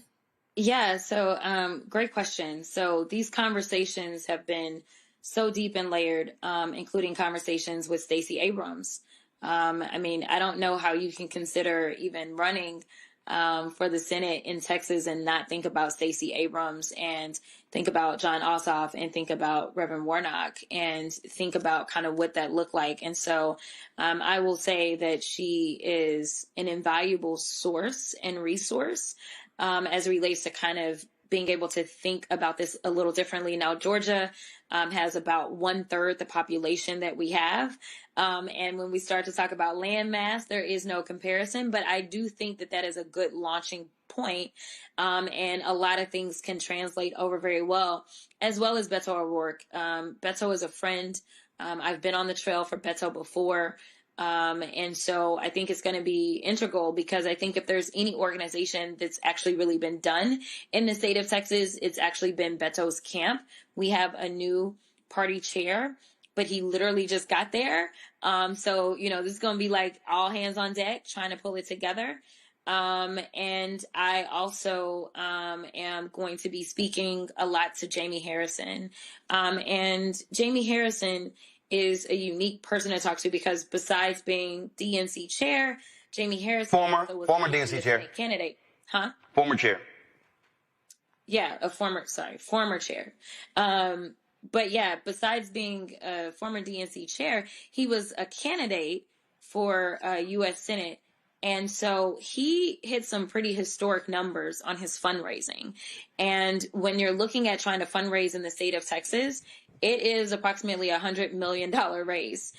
So anyone who's been able to kind of be in this position where people really aren't believing or maybe not believing enough, but still is able to kind of fundraise and meet the moment. I think it's important that I talk to him. And then obviously I've had a number of conversations with Colin Allred, but he is the person that ran this race most recently. And so talking to him, number one, he also was able to hit that $100 million mark. So again, if you've not donated, please go to jasmineforus.com. But he's been able to hit that $100 million mark. And so, kind of listening to him about what it is that he thinks he did right, what it is that he thinks may have been some of his challenges. But no, we're not leaving it just to kind of our own. We are having lots of conversations. And I must say, I am really excited about this particular race in this moment because some of the best political minds coming from all spaces are like, whatever you need, we got you. And I just think that that's a lot of that goodwill that's coming back from having worked on the presidential campaign, both for President Biden as well as Vice President Harris. Kelly. Sure. First and foremost, I absolutely agree with Crockett. And I've been following your career for a while. I've been in the same rooms as you, panels and things, but I digress. I just wanted to say it's an honor to be in your presence once again.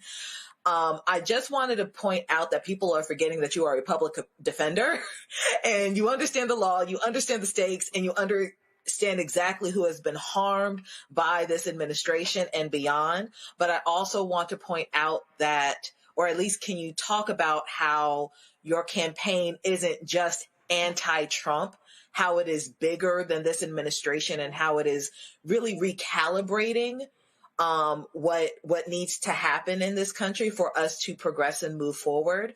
Because personally, my concern about any campaign that the Dems are going to be running this term are the purist Democrats, so to speak, somewhat single issue voters on those topics that don't need to be named on this show, but I'm sure you know what they are, that have impeded progress in this party simply because of disagreements and splitting hairs and frankly ignoring nuance for the sake of being a purist in your ideology. Can you expound upon that? Yeah, so there's a couple of things about that. Number one, I think that it is important to have unity. One of the considerations that I thought about, because people were starting because they were scared, because the poll numbers for this primary are quite stunning. So people were really scared about me entering this race. And so they really started with some very negative and they started some disinformation and just flat out just started lying, to be perfectly honest. I fully anticipated that I would be attacked from the left and the right. And at the end of the day, I just want to serve. I want people to know, in case you don't know, there is no additional pay. I could have went back to the house, got the exact same check, and had 766,000 constituents versus 30 million. And my deal is, if these weren't issues in all this time, then you should probably be thinking twice. If you're seeing a clip of something, you probably should go out, maybe do a little research, and maybe see if you can find the entirety of the clip, because maybe it's something they don't want you to see. If you have questions about my record, I've always been willing to answer for my record. I don't anticipate that everyone will ever agree with everything that I vote for or against. And at the end of the day, I remember being on the campaign trail for Harris, and I would go into Black church and I would ask people to raise their hands if they were married. And then I'd ask them if they love their spouses. The answers would get a little funny. But I then would ask them, do you agree with your spouse on everything? And everybody would be like, no. And I'd be like, okay, so here's the reality. I'm giving you permission to disagree. In fact, that is part of what makes the fabric of this country, is the idea that we can disagree. But the idea that you are seeking perfection or your perfect candidate, I will tell you that we will continue to lose elections as Democrats if you are seeking perfection, because there is no perfection. And I will tell you that the Republicans have figured out how to gaslight us, and have figured out that they can divide us by setting, for some, an impossible standard. And at the same time, they will accept all faults of their candidate so long as it's on their side. So a good example of this and how they throw bombs is them going on about how Joe Biden was old and how he ain't know what he was doing and he's senile and all this other kind of stuff, right? They threw that out there. Democrats then ran with it. It was like, oh, we got to get him out. He old. And what the Republicans do? Nominate an old, senile, dementia-ridden man. So I'm like, if it's good enough for them, why couldn't we have nice things, right? So I just want people to recognize when they're being distracted. If somebody is not talking about what matters most in this election, which is affordability, and how they are going to make it possible for you to build generational wealth, because they are going to make it possible to actually get policies passed so that you can actually buy a home and pass something down. If they're not going to make it possible for you to be able to send your kid to school without taking 50 million loans out, if they're not going to talk about how it is that you're going to go from being paycheck to paycheck, if they're not going to talk about how it is that you won't have to incur medical debt or that you will even have health insurance, then just understand that they don't want to talk about what matters most right now. They want you to be distracted. They want to divide us because that is what has worked. And I want to say this final point, and that is that the bots are out here and they are real. I'm sure y'all talked about it before, where when the new feature went live on X, it showed how all of these big influencer accounts are foreign actors. I have traveled the world and talked to allies about how they meddle in our elections, and they do it for pennies on the dollar. It's a lot of people getting riled up by bots and don't even know it. So I'm just saying, we lost because we decided to lose focus of what mattered. We can do that again, or we can go back to that 2008 moment that I was trying to remind people of, when a young black 44-year-old senator from the state of Illinois had to tell people and reaffirm over and over, yes, we can, because clearly many people told him with the name Barack Hussein Obama, no, you can't. But he did. It's going to take all of us. So, you got to decide, pick your battles, and recognize that there's not going to be any perfection. But also recognize that I have a record. You can look up anything you want to look up and find out where people are confusing you. All right. Congresswoman Jasmine Crockett, I'm sure we'll be chatting with you a few more times between now and the first Tuesday in March. But we appreciate it. Thanks a lot. All right, folks. Let me thank my panel. Let me thank Kelly, Joe, as well as Rebecca for being on today's show. I certainly appreciate it. Thanks a lot. All right, folks. Going to go to a quick break. We come back. Headlines with Brittany Noble. Right here on Roland Martin Unfiltered on the Black Star Network.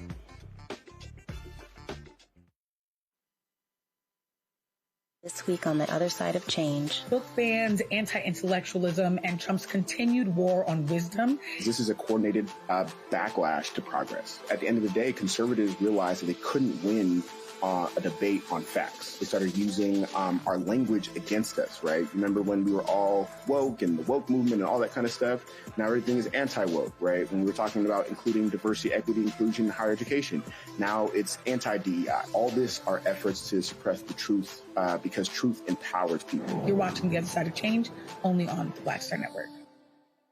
Hey, I'm Tasha Cobbs, and you are watching Roland Martin Unfiltered. But I need a little filter. I need something. Blow me out. Make me look 35.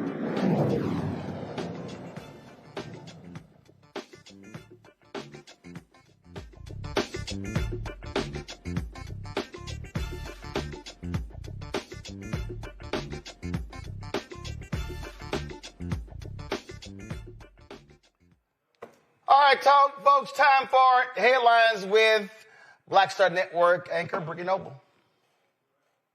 Well, Roland, we have new information tonight about the deadly shooting at Kentucky State University. Frankfort police have identified the suspect as 48-year-old Jacob Liebard, an Evansville native now in custody. He's being held in the Franklin County Regional Jail, facing charges of murder and first-degree assault. A 19-year-old died, and another was critically wounded in Tuesday's shooting. Investigators are still trying to figure out a motive. Well, a federal judge in New York has ordered that secret grand jury records from the Justice Department's 2019 sex trafficking case against Jeffrey Epstein must be made public. U.S. District Judge Richard Berman granted the DOJ's request under the newly enacted Epstein Files Transparency Act, which Congress passed last month to ensure the release of all unclassified records related to Epstein. This decision follows similar rulings in New York and Florida that unsealed grand jury materials connected to Epstein and his longtime associate, Ghislaine Maxwell. Judge Berman emphasized the importance of protecting the victim's privacy, directing that any identifying and sensitive information be redacted. According to the law and Judge Berman's order, the government has until December 19th to provide the records. However, there is still no clear timeline for when the public will actually be able to access the files once they are processed and released. Well, Florida A&M University is launching a new tool to boost fundraising, the FAMU Change app. It allows alumni, students, and parents to donate spare change from everyday purchases, with each $5 automatically supporting the university. The move comes as FAMU faces a drop in alumni giving, which fell below $20 million in this fiscal year after several years of steady growth. University leaders say the app is part of a broader effort to re-energize donations and strengthen FAMU's financial future. Well, history has been made in Latta, South Carolina. Longtime Councilman Marcus McGirt will serve as mayor after years of public service and community leadership. According to unofficial results from the Dillon County Election and Voter Registration Office, McGirt defeated newcomer Rick Watson, earning 197 votes to Watson's 137. McGirt called his win truly momentous. And Aja Wilson has been named the Associated Press Female Athlete of the Year. The honor comes from a panel of 47 sports journalists from the AP and its member news organizations. Wilson made history this season, becoming the first player in either the WNBA or NBA to win MVP, Defensive Player of the Year, Finals MVP, and lead league in scoring, all in this year. She also is the second straight basketball player to earn the title following Caitlin Clark's win in 2024. We'll have more on Roland Martin Unfiltered after the break. All right, Brittany, I sort of appreciate it. Thanks a lot, folks. That is it for us. It's a whole lot we had to break down and get to, and so we appreciate all of our guests and the panelists as well. If y'all want to support the work that we do, please join Bring the Funk Fan Club. Your dollars make it possible the work that we do. For Cash App, use the stripe QR code. You see it right here, bottom left-hand corner. That's also for credit cards. Applications, credit cards as well. PayPal is R Martin Unfiltered. Venmo's RM Unfiltered. Zelle, Roland at RolandSMartin.com. Roland at RolandMartinUnfiltered.com. Check your money order. Make it payable to Roland Martin Unfiltered. P.O. Box 57196, Washington, D.C. 20037-0196. Download the Black Star Network app. Apple phone, Android phone, Apple TV, Android TV, Roku, Amazon Fire TV, Xbox One, Samsung Smart TV. Be sure to get a copy of my book, White Fear, How the Brownie of America is Making White Folks Lose Their Mind. Available at bookstores nationwide. Also, if you want to get our Roland Martin Unfiltered Black Star Network swag, that's our hoodies, our crew necks, our T-shirts, mugs, hats, all that good stuff. Go to shopblackstarnetwork.com. Again, a lot of y'all have been stopping me saying, oh my God, I would love to get some stuff. Where can I get it? Well, everything is right there online on shopblackstarnetwork.com. Shopblackstarnetwork.com. And of course, all of these products you see right here, these are all black-owned products that we have on shopblackstarnetwork.com. Of course, we had the beautiful Curly Me dolls, had the owner on yesterday. And so, again, go to the website. And again, man, we got all kind of stuff, y'all. We got Christmas ornaments. We got dolls. We got steam dolls. We got candles that smell like food. We got relishes. I mean, we got all kinds of stuff. We got artwork and pillows, backpacks, crossword puzzles, you name it. All of this, shopblackstarnetwork.com. Check it out. Don't forget to also download the app Fanbase. And if you want to invest in Fanbase, folks, you only got 8 days left. 8 days left. $13.4 million has been raised. The target goal is $17 million. And so if you want to invest in Fanbase, get more information at startengine.com/Fanbase. So shout out to the guys at Eastside Golf. We had them on the show before, and so I was looking for something to wear today. And so I said, let's put on this comfy sweater. So shout out to those brothers as well. Folks, I'll see y'all tomorrow right here at Roland Martin Unfiltered on the Black Star Network.